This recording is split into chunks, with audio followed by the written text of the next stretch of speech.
Last weekend, my family decided to organize a virtual reunion.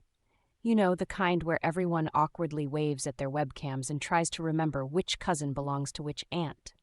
It was supposed to be a simple affair, just a few hours of catching up, sharing some laughs, and maybe even a round or two of virtual charades. Everyone was excited, especially Aunt Edna, who had recently discovered the wonders of video calls and was determined to showcase her newfound tech skills. Now, Aunt Edna is infamous in our family for her cooking experiments, which usually end up as topics of whispered conversations or outright legends.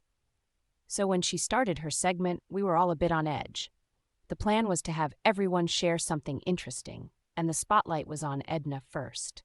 She announced, with great enthusiasm, that she would be giving a live tutorial on how to cook water.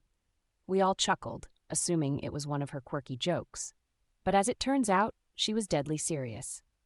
She began by setting a pot of water to boil, narrating each step with the flair of a seasoned TV chef.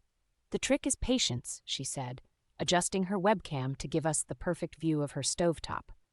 We watched as she added a sprinkle of salt, a splash of what she called flavor essence, which suspiciously looked like vinegar, and a dash of pepper for spice.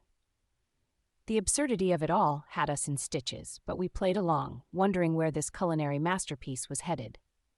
Just as the water began to bubble, Aunt Edna leaned in close to the camera, giving us an unintentional extreme close-up of her nose.